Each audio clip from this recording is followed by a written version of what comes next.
How's it going, guys? Not bad, Mr. Muhort. Yeah, a little weird, wasn't it? It's a shutout. What was about the defense that was clicking today? Yeah, I think that just all the preparation we've done in the offseason, being in our third year here under Coach Knowles, we knew that that's kind of what we've been chasing the last couple of years, and it's really cool to see it happen. And did you feel looser because of the offense and how well they did? Yeah, I think that when the offense is clicking, it makes us play a little more freely on defense, and it's fun. It's a lot of fun when the offense is scoring touchdowns. We're getting 3 and outs, going back and forth, putting a lot of points on the board. So I think it was great. It felt like you guys responded to having Cody back out there. Yeah, Cody Simons, he's a huge part of this defense, huge part of this team. Cody's a really tough, fast, really good player, and having him back definitely helped. Having him call the defense and having him out there with Sonny definitely helped, and we're happy to have him back. How did it feel to get that first sack? Oh, it felt good. It's like having a weight removed off your shoulders. Me and JT always joke about it. That first one's the hardest. Coach Johnson always talks about it too. Once you get the first one out of the way, you kind of forget about him now and just go play, and that's when you get the most. So it was good to get the first one out of the way. I felt like Caden McDonald kind of had a good game today. Yeah. Pass break up at the line. They get a tackle for loss as well. What have you seen from his development so far? Yeah, I think Caden's a really good young player. He, he kind of brings a different type of interior defensive line. He's a big kid, probably like 320, super strong, bold in the run game. So seeing him have success is good because he's done it all fall camp. He's going to be an exceptional player here in a couple of years. So I'm really excited for him.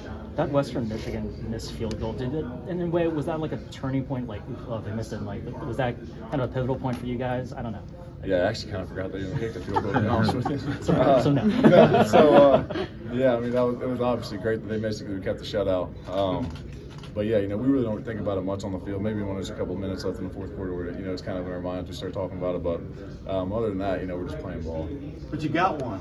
What does that mean to you, Jack? We talked about that preseason and stuff, how close y'all were. But, Yeah, it's huge. I feel like we've been close 100 times the last 3 years.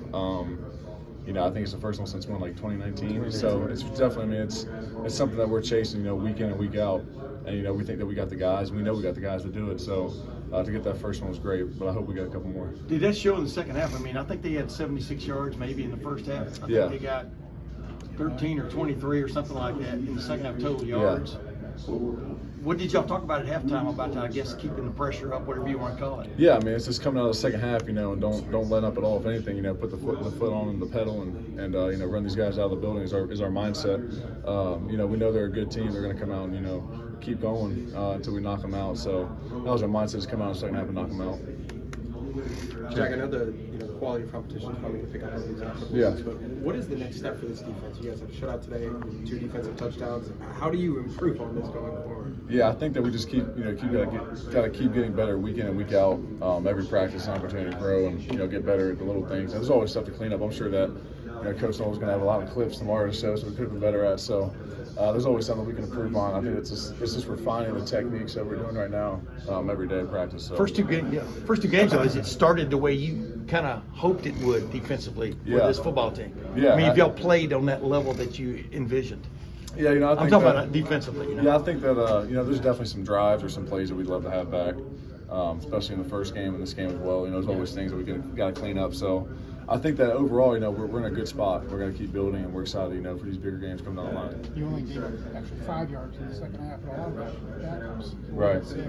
How deep you guys are on defense. Yeah, it speaks volumes how deep we are. The guys behind, the starting group could probably start anywhere else in the country in all levels. The safeties, linebackers, D-line. So, when you got a team that's this deep like we are, it's. You see that late in games like this where they get an opportunity to play. You don't see the level of play drop like maybe it has for other teams who may not have the depth that we do. You wish you were playing next week?